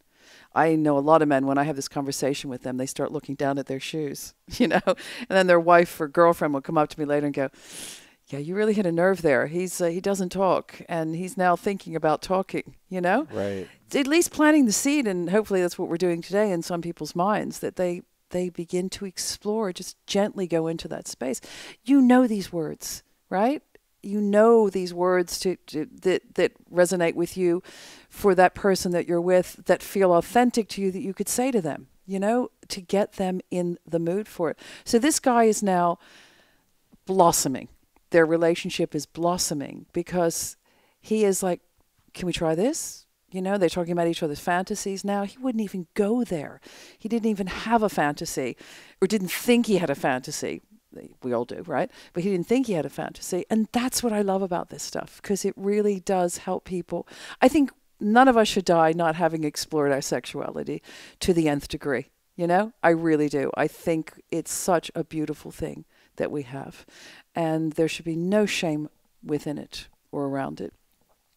And if we agree as a couple, whoever that couple is, to go into that space together and communicate with each other and help that other person find their voice if they haven't found it yet, that's what real intimacy is.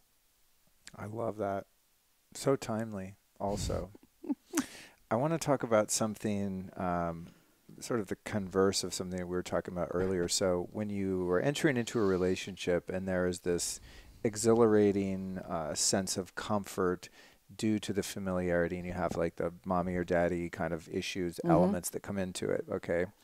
And so if we're entering into a relationship and we're observing if there's some kind of trauma bonding thing happening, and let's say we're, you know, conscious enough to not repeat that pattern, and now we're looking for something that's sort of novel and new because those patterns aren't present, right? Yeah. However, even in the context, say, of the most highly potentiated, healthy relationship that you're starting out and you're using your brain, you're thinking, as you said, you're applying wisdom and your experience, you're keeping an open heart but an open mind, and you're being thoughtful and prudent and discerning, and you're fucking doing it right, okay? For lack of a better term. In pursuit of that relationship and expansion of a higher degree of intimacy with that person, even though you don't have those triggers of familiarity with, you know, your family of origin, your parents or whatever, there are still things that that have happened to you individually, different traumatic experiences in your life that your limbic system is still holding on to, right? So you could be being sexually intimate with someone and you get triggered because of a past experience with a lover or some negative thing that happened in your life. Or even just in the context of outside of the bedroom, relating with one another. I'm trying to think what would be trying to think of a trigger for me. I mean, I'm just going to make something up that's ridiculous, but let's just say, so, girlfriend comes home. Oh, what'd you do tonight? And she's like, oh, I was just hanging out with a bunch of dudes at this guy's apartment. We all took ecstasy. It was great. Like I would feel uncomfortable and be triggered perhaps because in the past I had a girlfriend who did a bunch of drugs and ran off and, was whatever. That didn't happen specifically. I'm just trying to think of something that would be like, oh God. So even though nothing happened and everything was fine, I might be triggered by a past experience, so it could be in or out of the bedroom. And those limbic system responses, that sort of trauma loop that we can get caught in, how can we fucking get rid of those, so that we don't have to get triggered by a similar scenario just because it happened in the past? You've last time we talked a lot about havening. People talk about EMDR in this way, neurofeedback, a number of different things where you can literally dislodge those wounds so that they don't infiltrate your current experience and discolor it and cause conflict that's unnecessary. Yeah. So yes, it's a trauma loop. Great way of putting it. Hypnotic loop again. And havening would be fantastic for this. And also, I do what I call a havening sandwich. I think I mentioned that before. So at the beginning of a session, I will do an NLP called meta model. You ask people questions to find out, because we take in all the information on a daily basis through our 5 senses, and the 3 predominant ones are visual, auditory, and kinesthetic, what we feel and also feel, visceral. So I would find out how they took in their information, because so I'm predominantly a visual person. So I would collect that information to use later. So let's say you were an auditory person. So when I'm working with you later on in the session, I would go into more auditory terminology and things like that, because then I would be speaking your language as opposed to doing a visual when that's not your predominant way of taking in information. Does that make sense? Yeah, totally. Totally. So then I'd go into the havening space, finding out, having found out at this point, I don't do psychoanalysis, so it's not about, so tell me about your father or mother, whatever. But, I will say things like, you'll tell me what the issue is or the symptoms of the issue. That's usually what I get.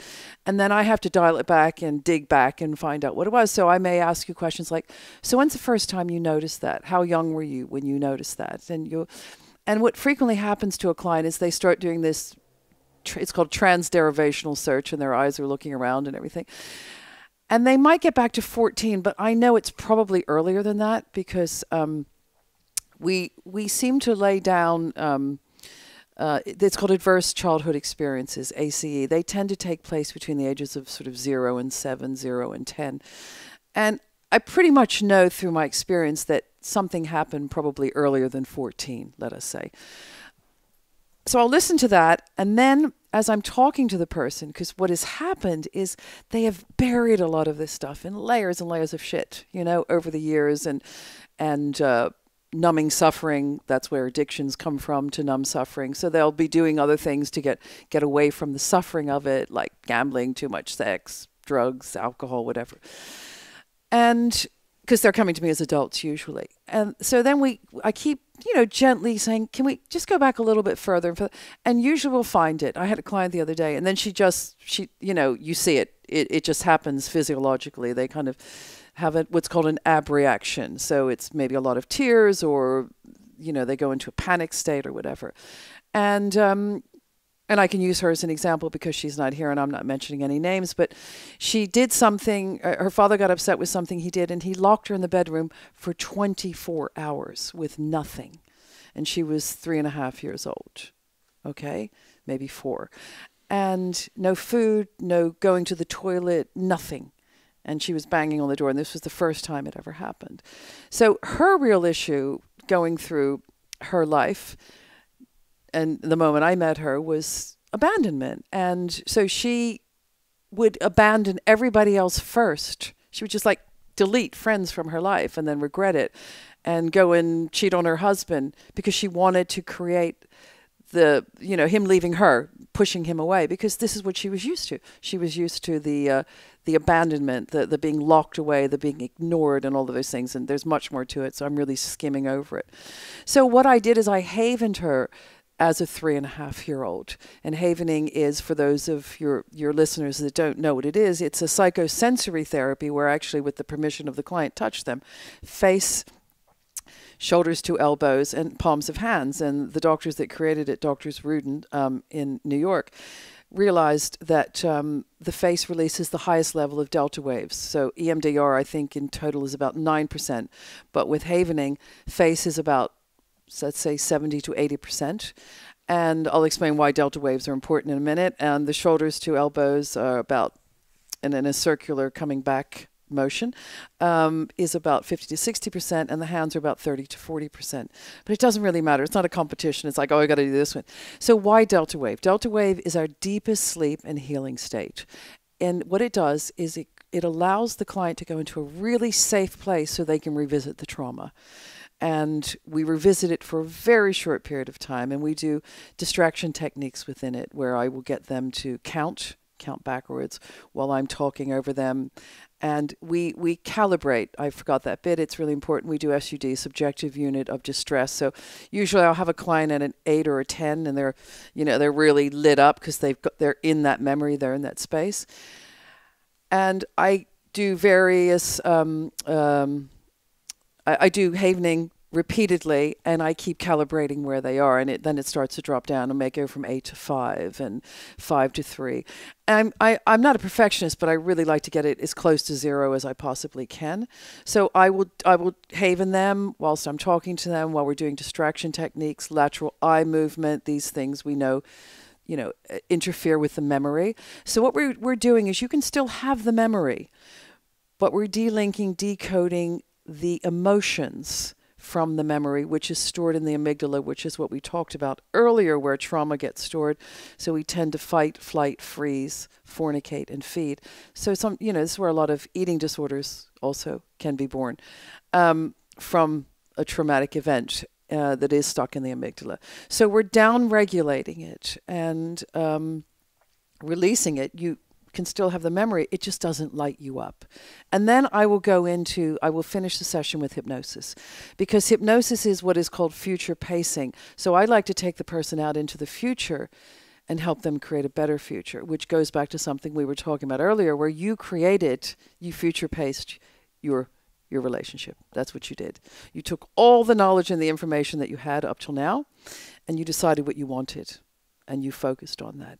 And you get that. And that's what I do with my clients. I get them to, I'm not specific, but through suggestion, I will get them to put things on their timeline, their future timeline, that they want going forward, that moves them away from this pain, moves them away from the behaviors. And that's what is so beautiful about a hypnosis, because hypnosis works with the unconscious or the subconscious. So we can sit and talk, a therapist can sit and talk to a client for 5 years about a subject, but it's very logical and it's conscious, and we have stored the behavior in our unconscious. So I, as a hypnotherapist, and many other hypnotherapists, talk to the unconscious, and I get permission from the unconscious to let us in and to move some things around, to rearrange the furniture, whatever. Does that make sense? Yeah, it does. And I recall having worked with you a few times when you had your offices here in LA, which I wish you still had. I do Skype. Oh, you do? Okay. I do Zoom. I'm going to have to start working with you. Please, let's do it again. Because sometimes I get triggered by something, and I'm like, I know what it is. I even can trace back the origin of it. I know it's not the situation. Like, let's say I'm in a relationship and I text someone and they don't text me back, and I'm like, I spin out, oh my God, they don't like me anymore. What I do? I start freaking out, and meanwhile they're at the fucking bank or something, So it's like, logically I know I'm just being crazy, and I can see, oh, it's because, this other woman cheated on me or whatever. And so I'm triggered by that, and I can see, oh, it's because of the early abandonment, neglect, rejection, whatever. But it still doesn't help me get out of it. Okay. Like if I'm I'm in it, if I'm like, I feel my nervous system, I'm adrenalized, and I'm like freaked out, which doesn't, thankfully doesn't happen much anymore. But in a new situation, that would be more prone to have something like that happen, because there's vulnerability and insecurity and something new. But when I came to see you, you sorted it out pretty easily.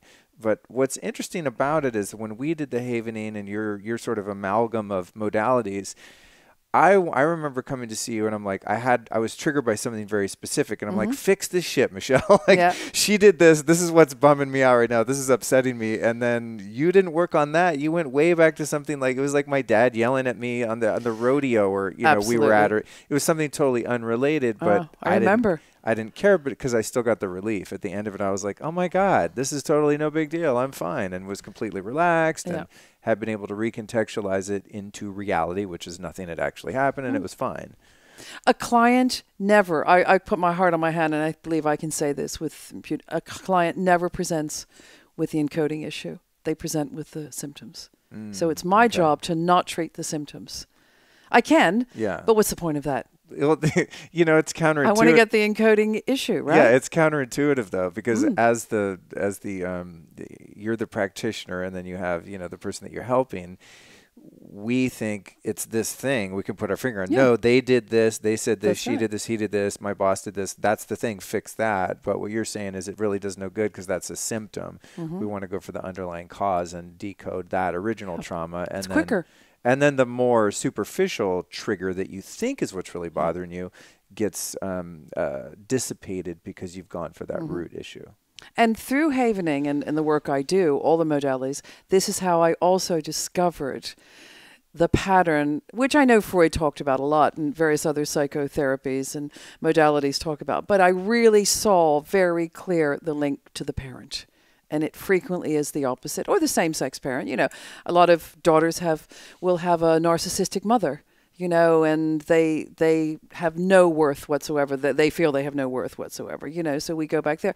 I do something that is really, really quite amazing that I love. It's called role havening, and I do it with, you know, great care, and it's not always at the first session, but I take on the role of the other person, and that whilst I haven the client and I get them to the good, the bad, and the ugly. I want them to shout at me. I want them to swear at me. I want them to really be able to say all the things they haven't been able to say. And frequently that other person is dead, so they couldn't anyway.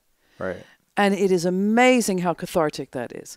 But just to say, I know I'm talking about applying havening, but I work very, very successfully online on Zoom. I prefer actually Zoom because I think it's a more stable platform, and Skype. And I get the person to haven. So it's called mirror havening. They watch me haven and they haven themselves, which is sometimes even more powerful because it creates mirror neurons, and we have this incredible energy going back and forth between the two of us. So it's great if I can see you in person, but I don't have to because I can do all of this on Skype or Zoom, and it works just as effectively, sometimes more, because I have clients that can't even leave their house. So this is perfect for them. So if any of your listeners out there want to work with me and I'm not in London or I'm not in LA or I'm somewhere else, I work all over the world. I have people on islands off the coast of Australia that I don't even know where they are. I have to get a map out and find them. But it works, you know, as long as we have a stable connection. I work with people. And a lot of my clients in the past year have come from my podcast with you. So thank you very much. I mean, that's why that's why I do what I do. My mission is to save the world one heart at a time. Me too.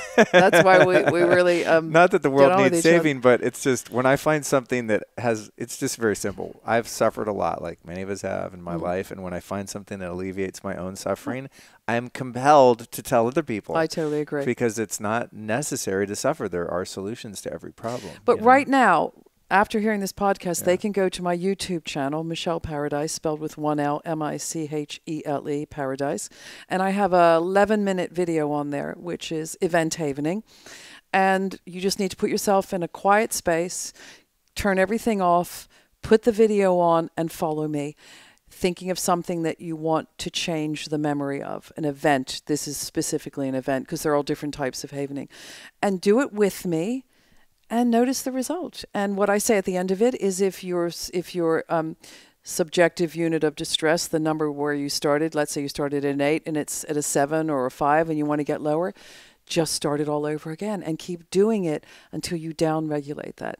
And it really works. And that's absolutely free. And I'm happy to give that away to people. That's a great resource, because I know myself and some of my close friends, and we get in that moment, we're like, oh, what do I do? And then you run to therapy, you run to a 12-step meeting, you try to meditate, you do breath work. It's like, how do I make this discomfort go away as soon as possible? So, and sometimes it is kind of a spot, like a spot cleaning thing, where it might be from an underlying cause, but it's been triggered by something in real time. And in order to just function and be happy, you want to just get past it as soon as possible, because it's illusion. Like when I get triggered like that, I'm at a point of, I think, of just self-awareness. I know it's not reality.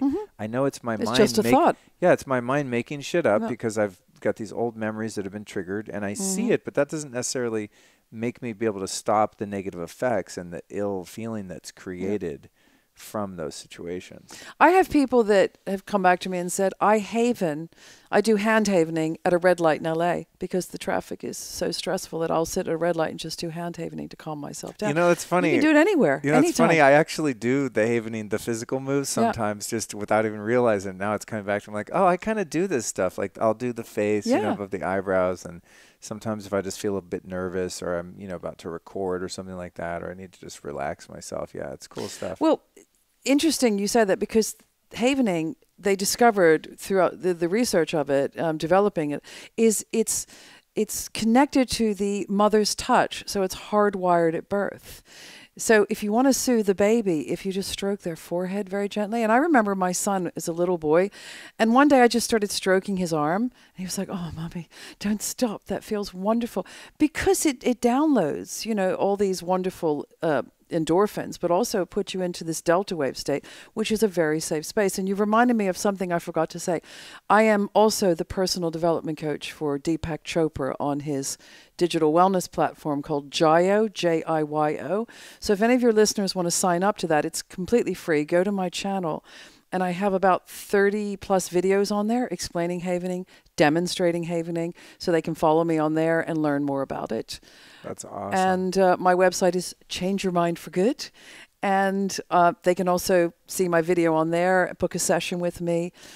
Skype is actually less expensive than seeing me in person. So there's a motivation right there. And how does this, the combination of the havening and the hypnosis and stuff that you do, how does that differ in terms of efficacy?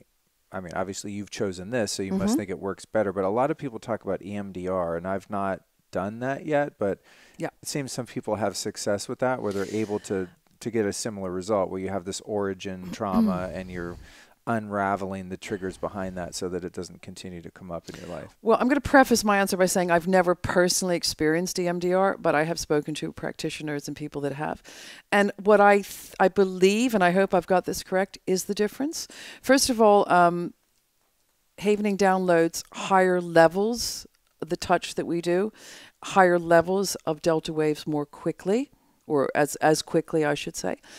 But the real difference is I have a very short, I see people for very short periods of time. Sometimes I can clear something up in just one session.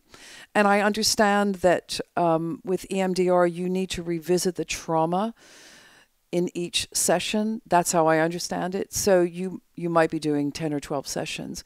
And so in other words, you need to go to the dark place to come back to the light. I don't do that with people. They're in the dark place for literally 30 to 60 seconds, and then we start coming out into the light.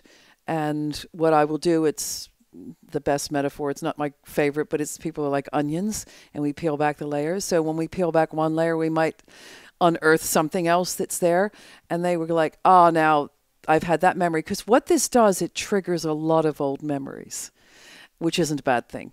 And some of them can be very uncomfortable, but when I'm working with them, I can deal with that. I can deal with every layer that needs to be dealt with. And the beauty of it is, it's like scaffolding on a building. When you start dealing with one issue, you'll discover, sort of inadvertently, you might have an aha moment and go, those other two things that were bothering me, they're not bothering me anymore, because it's taken it out with it, because they're related. Right. They're probably firing each other off. those 4 things were all in the same rubbish bin, and you emptied the rubbish bin, Exactly. and they all went with it. I'm using Exactly. rubbish bin because you live in the UK. Because this is what happened to me. I went to see a guy, this is how I got started, about an issue I had, and he dealt with that, and then I thought, but that doesn't bother me. That thing, which is totally unrelated, didn't bother me anymore. I thought, how did that work? And he said, oh yeah, well that's because it was probably connected on a very deep level, and when we dealt with that, it had a collateral, so got some of the collateral damage with it. Wow. You know, That's which cool. it is. It's so simple yet so powerful. And I don't ever badmouth any other modalities. And if EMDR works for you, I think it's fantastic, because it's like food. It's like diets. Not everybody can be a vegan. Not everybody can be a vegetarian. Not everybody wants to eat big steaks. We have to find out what works for our bodies. You know that very well, and you need to honor that. So if EMDR works for you, do it.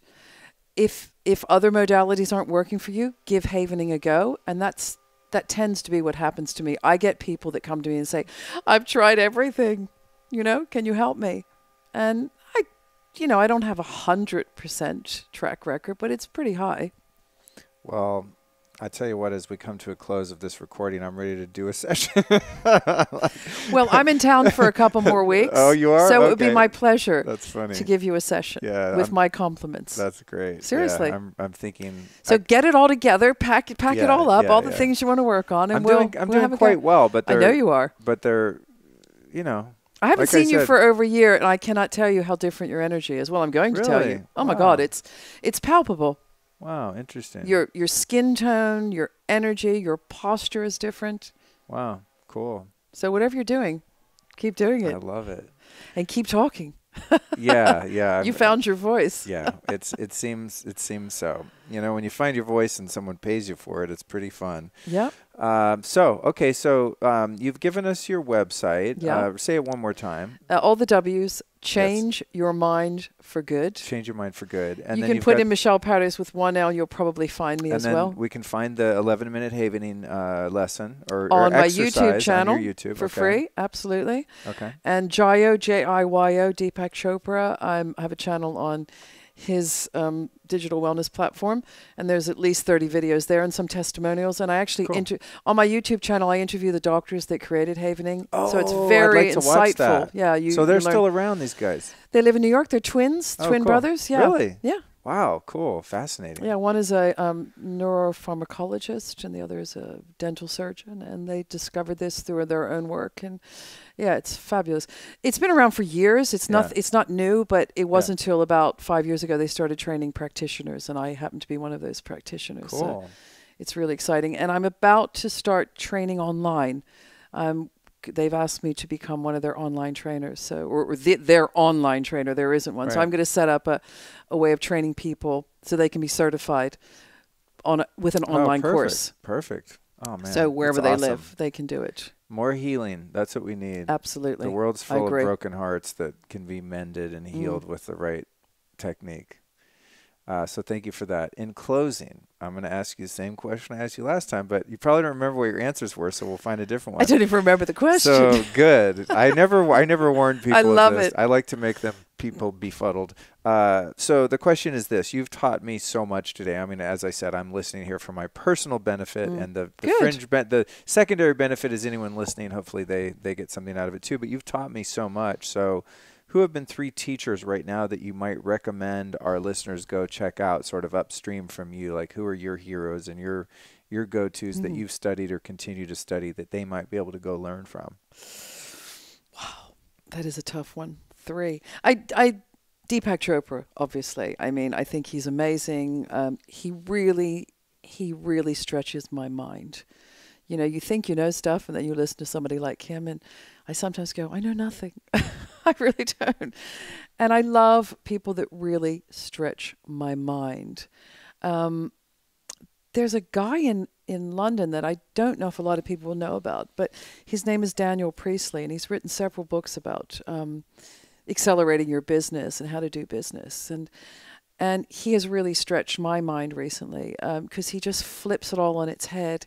And, you got to write a book. Have you written a book? No. You got to write a book. You know, I talked to an agent and they were enthusiastic about that prospect. Mm-hmm. So I did put my toe in the water a bit, but I have this pending kind of TV, this Hollywood TV thing, and I don't want to commit to pursuing the book and then have something happen with that and drop the ball and not deliver, you know, on either. So I'm kind of like which is so typical in Hollywood. There's always someone that wants to make a goddamn reality show. Yeah, you know how many times I hear this story? Oh, I've been through this so many times, but I'm holding out for a minute. But thank you. And can't you do both?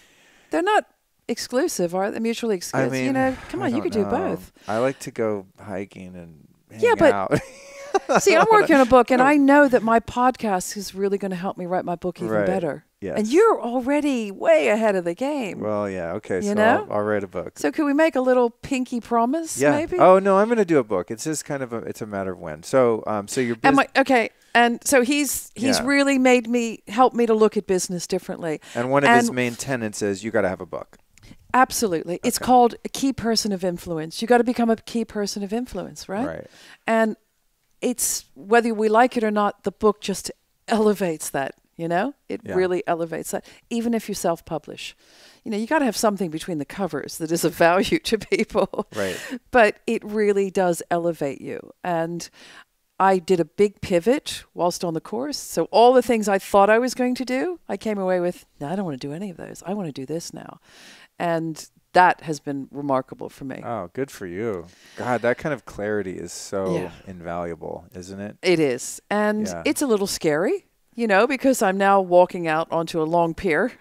Right. And God knows what's going to happen. But, you know, other things in my life I'm creating to be really good and supportive and all of that. So I'm not going alone, which is good. Cool. And the third is a very interesting person. Her name is Professor Helen Story. And I just want to tell you a little story about her. I modeled for her many years ago in London. She was a famous designer. Like a lot of designers, she, you know, had hard times and things like that. She went down and came back up. But we became friends, and we've remained friends for 30 years. And I've watched Helen go through so many personal changes that have affected so many people in such a positive way. And she is just my hero. I frequently have, when I can, have a meal with her, and we sit down and we just go into this space of conversation that I don't do with anyone else. And right now, she is physically in Jordan, outside of Amman, at the Za'atari Syrian refugee camp for a year. And she is working with female refugees, teaching them skills to open their own businesses. And when she first told me, she would never put it like this because she doesn't think of herself in this way at all. But when she first told me she was taking like famous designers out to this refugee camp and they were going to teach these women how to embroider, and famous makeup artists and this, and I'm like, makeup? But what has happened is they've now been able to set up their own micro businesses because the one big day of their lives, the one joyful moment of their lives is their wedding day. So they embroider themselves and they do this incredible hair and makeup. So now they have makeup artists and hairdressers and embroiderers, but that's not what it's about. It's about giving these women hope. And where she works is just unbelievable. I mean, it's inhumane. It really is. But she's giving these people hope. And that, for me, is what life is all about.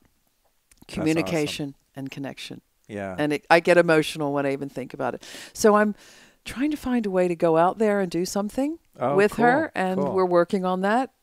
And that's for, you know, that for me I really do want to help and make a difference. But it's also, I just think it would be such an incredible experience, which may sound a bit selfish, but I've never had that experience, and I would like to have that experience in my life, to go to a place that is so out of my comfort zone and work with people that have so little. Awesome. Well, make sure you keep us posted if I you will. make it out there. All right, my friend, Michele Paradise, I think we've done it. We have. We nailed it. In spades. We nailed it. we nailed it as an embedded command. Absolutely. I got it. I'm paying attention. No, it's so funny. Like every time I bring up NLP and I start looking at it, then I find myself I mean, not intentionally doing it, but I see the after of like the sort of post meaning of embedded commands. Everything I say, I'm like, oh, that could have been this way or that way. So, This was, I said earlier, we do it naturally. Right. We're in hypnotic loops all day long. Is this where that term Freudian slip comes from? Could be. I don't know. I don't know the derivation of it. I'd have to look it up before I said that. But I mean, that's kind of what it means. If if you mean to say, oh, I really like that guy, and you say you hate him, well, that it's something slipped out of the subconscious. Yeah, that exactly. You didn't get to filter. Or truths are said in jest. Have you heard that one? Right. You know, and people say, oh, I was just kidding. Yeah. Or were they? Were they just kidding, or did they really mean it? One of my spiritual teachers years ago, he said, Luke, there are no such thing as jokes. Yeah. When someone says, oh, yeah, no, I'm just fucking with you, I'm just kidding. He's like, there's always something behind it, Exactly, because they were testing it to see how it landed. Right. And if it didn't land in the way they wanted it to land or hoped it to land, this is my take on it. They go, oh, I was just kidding. Sorry, don't get upset. I was just kidding. Totally. Right? Totally. So then they can walk away from it and go, right. Got away with that. But you don't. You don't get away with it. But if I could just say one thing to your listeners, please stay awake. Please stay awake. Great. In your relationships. Yeah. Please, please, please stay awake and pay attention. Great closing comment, which brings us back to really the purpose of this, which is, conscious relating, conscious relationships, staying awake. And that's my number one priority in my own personal life, and helping others to hopefully awaken is the job of this podcast. So thank you for contributing to that today. Love it. And I look forward to our next talk. Me too. Thank you.